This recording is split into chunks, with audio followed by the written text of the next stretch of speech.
May kagalakan po nating simulan ng ating banal na pagdiriwang sa ngalan ng Ama at ng Anak at ng Espiritu Santo. Amen.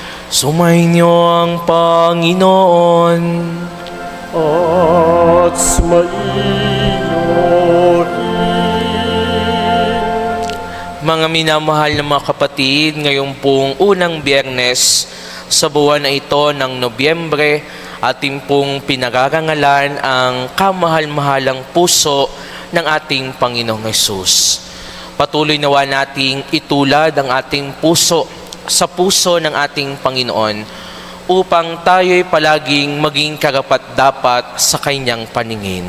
Sa mga pagkakataong tila nakakalimot tayo na magmahal at sa pagmamahal ng Diyos sa ating buhay, aminin natin ang ating mga nagawang pagkukulang at pagkakasala sa ating pag-iral.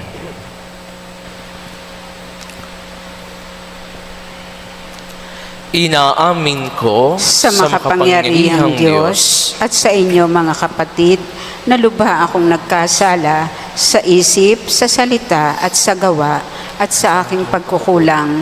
Kaya isinasamo ko sa mahal na Birheng Maria, sa lahat ng mga anghel at mga banal, at sa inyo mga kapatid, na ako'y ipanalangin sa Panginoong ating Diyos. Kawan tayo ng makapangyarihang Diyos, patawarin tayo sa ating mga kasalanan, at patnubayan tayo sa buhay na walang hanggan. Amen.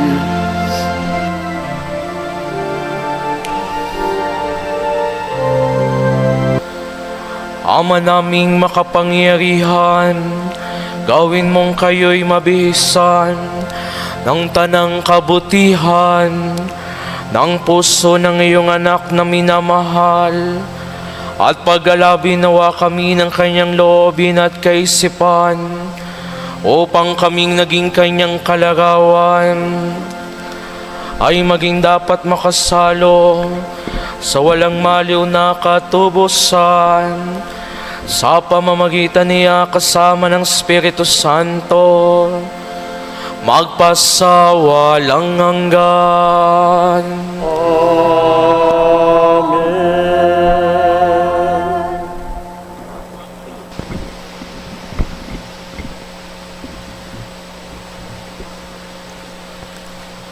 Pagbasa mula sa sulat ni Apostol San Pablo sa mga taga-Roma. Mga kapatid, saksi ko si Kristo na katotohanan ng sinasabi ko. Hindi ako nagsisinungaling. Saksi ko rin ang Espiritu Santo na malinis ang aking budhi sa sasabihin kong ito sa inyo. Matindi ang aking kalungkutan at di mapawi ang pagdaramdam ng aking puso tungkol sa aking mga kalahi at mga kababayan. Ano pat mamatamisin kong ako'y sumpain at mawalay kay Kristo, alang-alang sa kanila. Sila ay mga Israelita at itinuring ng Diyos na mga anak niya. Nakita nila ang maliwanag na tanda na nagpapakilalang siya'y kasama nila. Sa kanila nakipagtipan ang Diyos. Sa kanila rin ibinigay ang kautusan, ang tunay na pagsamba at ang mga pangako. Sila'y nagmula sa mga patriarka at sa kanilang lahi nagmula ang Kristo nang siya'y maging tao, Diyos na kataas-taasan na pinapupurihan magpakailanman. Amen. Ang salita ng Diyos.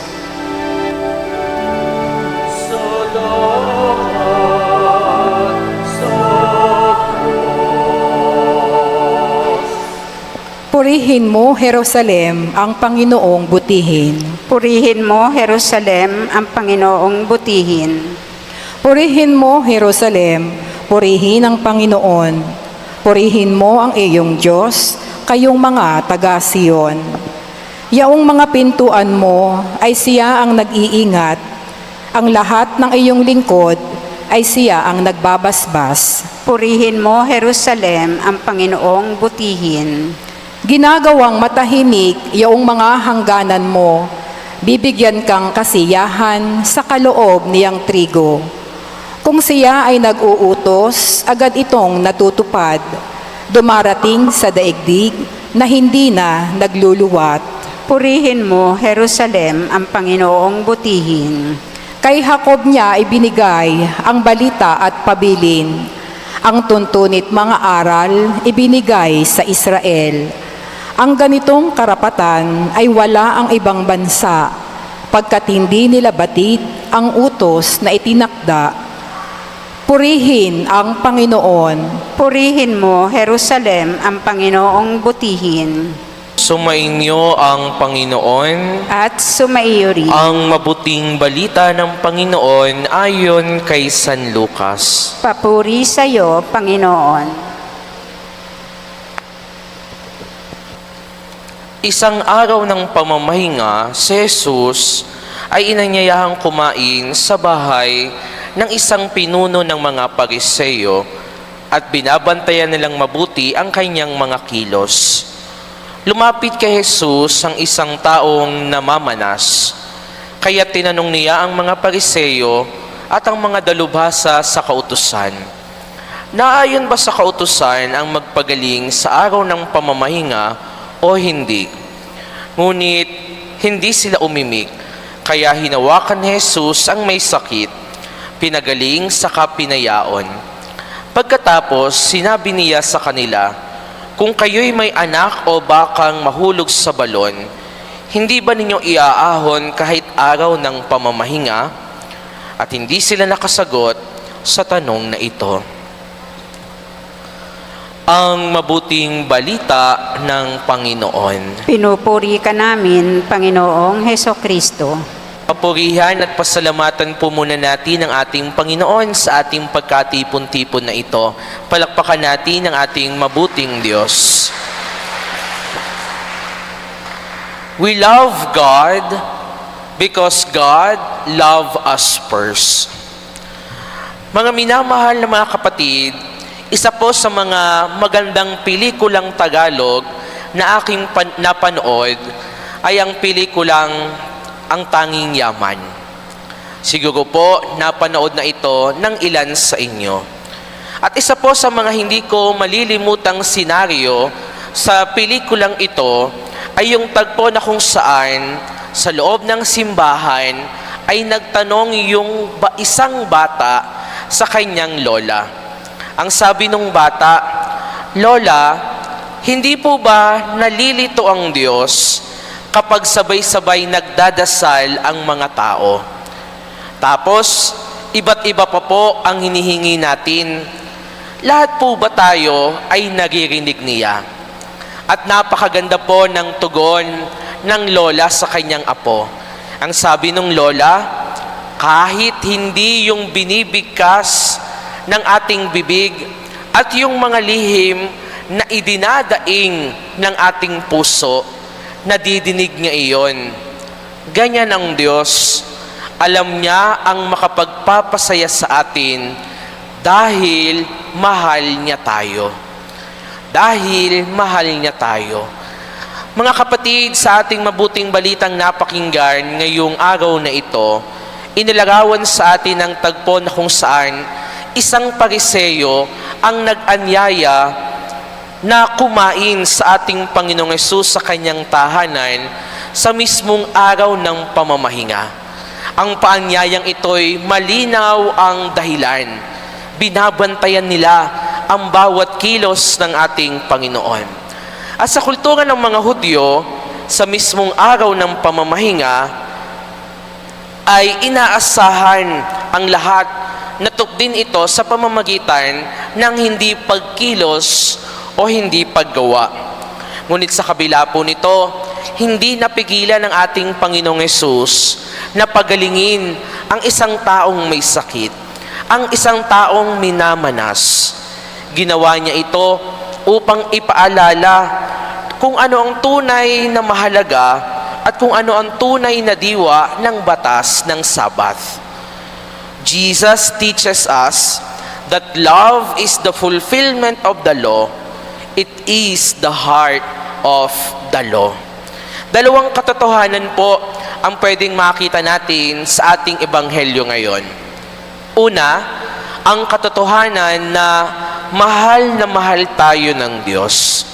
Isa pong napakagandang katotohanan na pwede at palagi nating dapat panghawakan. Ang lahat po ng ating mga panalangin, ang lahat po ng ating mga hinaing, ang lahat po ng ating mga hinihiling ay alam na alam ng Diyos.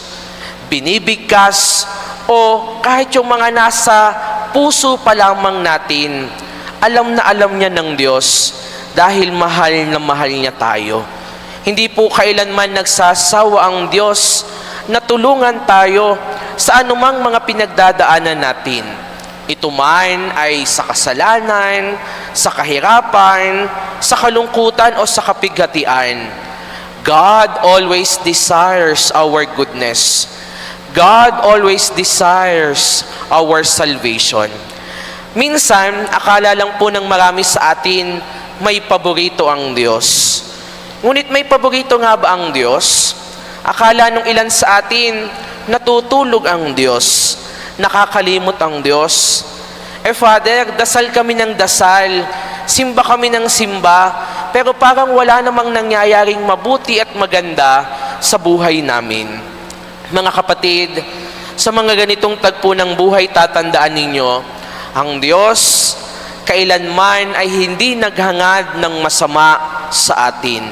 Ipinagkakaloob niya ang mga biyaya at pagpapala kung ito'y nararapat sa atin, kung ito'y makabubuti sa atin, kung ito'y talagang para sa atin. Ganyan magmahal ang Diyos sapagkat hindi niya hahayaan na tayo'y manatili sa dusa at kalungkutan. Ganyan kabuti ang Diyos sapagkat siya'y palaging mapagmahal. Ngayon, kung mahal na mahal tayo ng Diyos, ang pangalawang katotohanang sinasabi sa ating lahat ngayon na merong pagtawag sa atin ay ang katotohanang ibahagi din naman po natin itong pagmamahal na nararanasan natin sa Diyos sa ating kapwa. Oo mga kapatid, hindi po sapat na alam natin na nararamdaman lamang natin na mahal tayo ng Diyos. Dapat ibinabahagi natin ito sa ating kapwa. Bakit? Dahil ang tunay na diwa ng pag-ibig ay hindi lamang tungkol sa pagtanggap. Ang tunay na diwa ng pag-ibig ay tungkol din sa pagbibigay. Ang pagmamahal, tatandaan po ninyo palagi, ay pagbibigay at pagtanggap. Ibig sabihin lamang, mula sa katotohanan na mahal tayo ng Diyos, hindi rin po dapat natin nakakalimutan ang ating kapwa. At kapag sinabing kapwa, hindi lang ito yung mga taong mga nangangailangan, kung hindi kahit yung mga taong kasamaan natin ng loob, kahit yung mga taong sumisira ng araw natin, kahit yung mga taong hindi natin makasundo, gagawan at gagawan pa rin natin sila ng tama at mabuti sa buhay na ito, sapagkat ang paggawa ng tama, ang paggawa ng mabuti ay bahagi ng pagtupad natin sa kalooban ng Diyos bilang mga Katolikong Kristiyano. Ang pagtawag sa atin mga kapatid, anuman ang panahon, anuman ang pagkakataon, anuman ang sitwasyon, dahil nararamdaman mo na mahal ka ng Diyos, huwag mong suluhin ito. Hayaan mong maging daluyan ka ng pag-ibig ng Diyos sa pamamagitan ng paggawa ng tama, sa paggawa ng mabuti sa kapwa. At ang kapwa, hindi lang yung taong mababait sa iyo, yung kapwang mabubuti sa iyo, kahit yung mga taong kinasusuklaman mo, kahit yung mga taong hindi mo kapalagayan ng loob, gagawan at gagawan mo pa rin ng tama, sapagkat ito'y pananatili mo kay Kristo. Mga minamahal na mga kapatid, ipinapaalala lamang sa bawat isa sa atin ngayon na sa bawat sandali ng ating buhay ay lagi tayong tinatawagang ng mapagmahal na Diyos na ibahagi ang pag-ibig na nararanasan natin sa ating kapwa. Siguro po mapapaisip kayo, Father, alam na po namin yung sinasabi ninyo. Maraming beses na po naming narinig yan sa sermon ng pari. Maraming beses na po sa aming ibinigay na tokyan bilang isang lingkod ng simbahan. Kailangan pa po bang i-memorize yan? Basic na po iyan. Pero mga kapatid, tatandaan din po natin, maaring tama, pero kung kalimitan, ito pang ang mga basic na ito pang ang mga simpleng tagubili na ito ang nakakalimutan natin sa araw-araw. Ang hindi natin napapahalagahan. Tingnan na lamang po ninyo ang laman ng inyong mga panalangin. Kapag kayo po ba'y nagdadasal, ano po ang mas marami? Tungkol sa inyong sarili o tungkol sa inyong kapwa? Tungkol ba lamang sa inyong mga natatanging panalangin o ipinagdadasal nyo din ang inyong kapwa? Lahat po tayo, mga minamahal na mga kapatid, ay pinapaalalahanan sa diwa ng ating ebanghelyo ngayong araw na ito na patuloy na ipinaparanas ng Diyos ang kanyang pagmamahal sa bawat isa sa atin. Ibahagi rin naman nawa natin ang pagmamahal na ito sa mga taong nakakasama natin. Minamahal tayo ng Diyos, kaya naman magmahal din tayo. Tandaan po natin palagi, we love because God loved us first. Amen.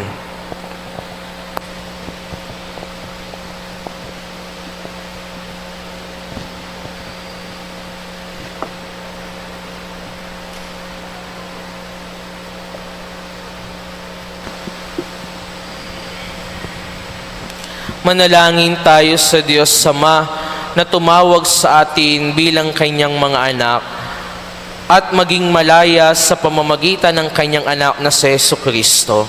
Ang ating pong itutugon sa bawat panalangin, Panginoon, dinggin mo ang aming panalangin.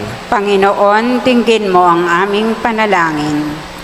Ang mga Kristiyano naway ituring ang mga utos ng Diyos bilang pinto sa kalayaan mula sa kasalanan at kasamaan. Manalangin tayo sa Panginoon. Panginoon, dinggin mo ang aming panalangin. Huwag nawa nating ilagay ang batas na higit pa sa tao, bagkus gawin muna natin ang dakilang utos na mahalin natin ang ating kapwa. Manalangin tayo sa Panginoon. Panginoon, dinggin mo ang aming panalangin.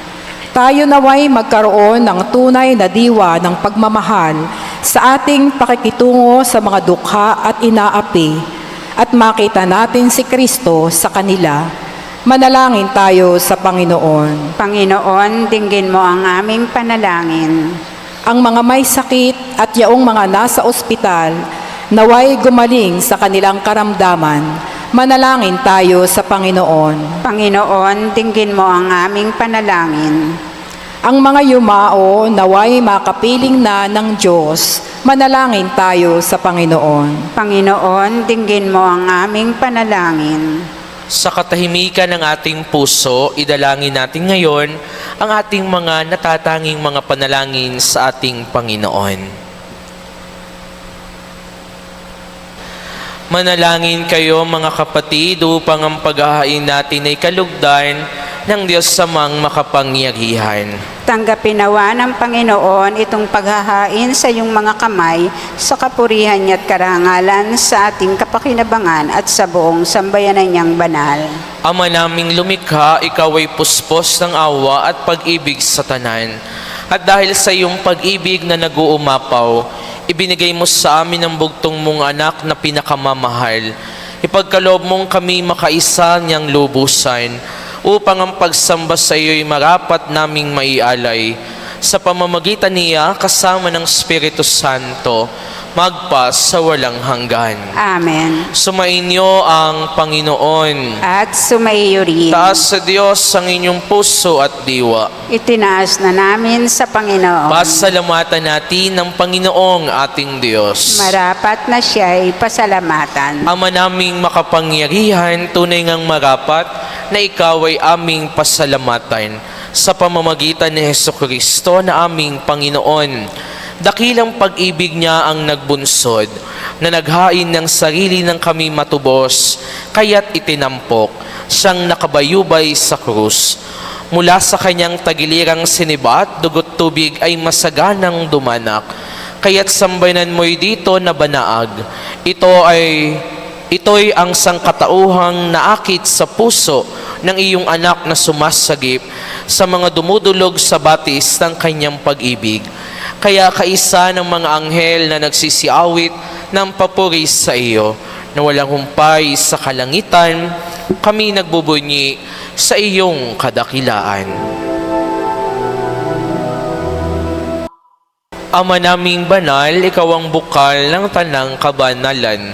Kaya't sa pamamagitan ng iyong Espiritu, gawin mong banal ang mga kaloob na ito, upang para sa amin maging katawan at dugo ng aming Panginoong Hesukristo. Bago niya pinagtiis ang kusang loob na maging handog, hinawakan niya ang tinapay, pinasalamatan kaniya, pinaghati-hati niya iyon, inabot sa kanyang mga alagad at sinabi, "Tanggapin ninyong lahat ito at kanin. Ito ang aking katawan na ihahandog para sa inyo."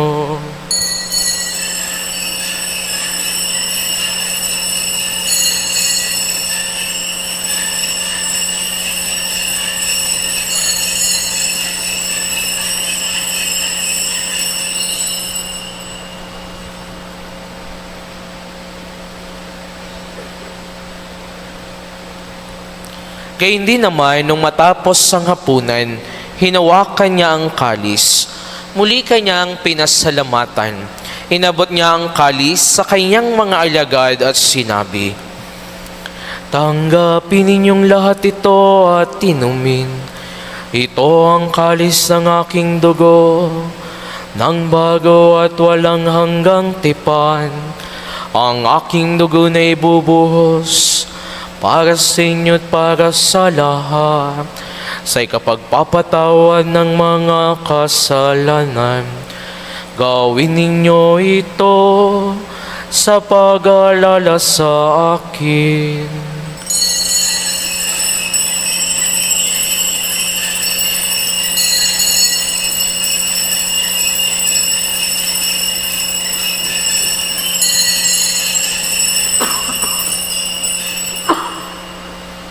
Ama, ginagawa namin ngayon ang pag-aalala sa pagkamatay at muling pagkabuhay ng iyong anak.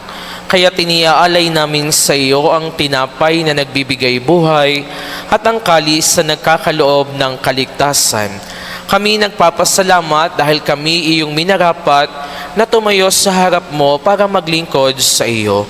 Sinasamo namin kaming magsasalo-salo sa katawan at dugo ni Kristo ay mabuklod sa pagkakaisa sa pamamagitan ng Espiritu Santo. Ama, lingapin mo ang iyong simbahang laganap sa buong daigdig. Puspusin mo kami sa pag-ibig kay isa ni Papa at ni Milo Hubert na aming tagapangasiwa, obispo at ng tanang kaparian. Alalahanin mo rin ang mga kapatid naming nahimlay na may pag-asang sila'y muling mabubuhay, gayon din ang lahat ng mga pumanaw. Kaawa mo sila at patuloyin sa iyong kaliwanagan. Kaawa mo at pagindapatin kaming lahat na makasalo sa iyong buhay na walang wakas. Kaisa ng mahal na Birheng Maria na Ina ng Diyos. Kaisa ni San Jose na kabiyak ng kanyang puso, kaisa ng mga apostol at ng lahat ng mga banal na namuhay dito sa daigdig ng kalugod-lugod sa iyo, may pagdiwang nawa namin ang pagpupuri sa ikararangal mo sa pamamagitan ng iyong anak na aming Panginoong Hesukristo.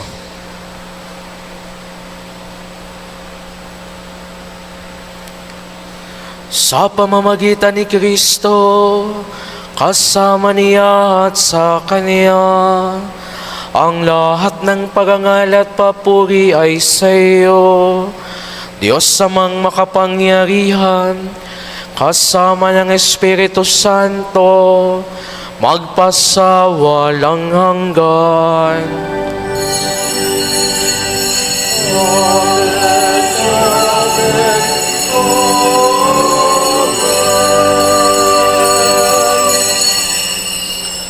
Sa tagubili ng mga nakagagaling na utos at turo ni Jesus na Panginoon natin at Diyos, ipahayag natin ng lakas loob. Ihiling namin kami iadyas sa lahat ng masama, pagkalooban ng kapayapaan araw-araw, iligtas sa kasalanan at ilayo sa lahat ng kapahamakan. Samantalang aming pinananabikan ang dakilang araw ng pagpapahayag ng tagapagligtas naming si Jesucristo. Panginoong Jesucristo, sinabi mo sa iyong mga apostol, kapayapaan ang iniiwan ko sa inyo, ang aking kapayapaan ang ibinibigay ko sa inyo. Tunghayan mo ang aming pananampalataya at huwag ang aming pagkakasala. Pagkalooban mo kami ng kapayapaan at pagkakaisa ayon sa iyong kalooban, kasama ng Espiritu Santo, magpa sa walang hanggan. Amen. Ang kapayapaan ng Panginoon ay laging sumainyo. At sumaiyo rin. Magbigayan kayo ng kapayapaan. Ito ang kordero ng Diyos, ito nag-aalis ng mga kasalanan ng sanlibutan. Mapapalad ang mga inaanyayahan sa kanyang piging. Panginoon, hindi ako karapat-dapat na magpatuloy sa iyo, ngunit sa isang salita mo lamang ay gagaling na ako.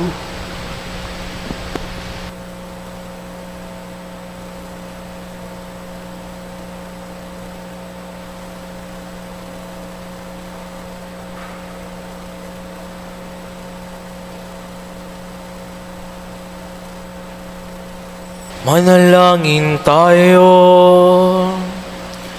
Ama naming mapagmahal, kaming nagsalo-salo sa iyong piging na pag-ibig na banal, ay nagmamakaawa iyong pagbigyan upang si Kristo ay makalarawan sa lupang ibabaw at maging marapat na makatambal siya sa kalangitan sa pamamagitan niya kasama ng Espiritu Santo, magpasawalang hanggan.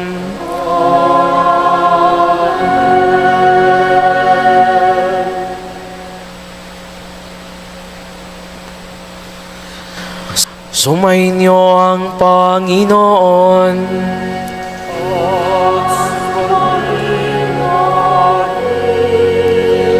At pagpalain kayong lahat ng dakila at mapagmahal na Diyos Sama at Anak at Espiritu Santo. Amen. Ang misa ay naialay na, simula na ng ating misyon. Salamat sa Diyos.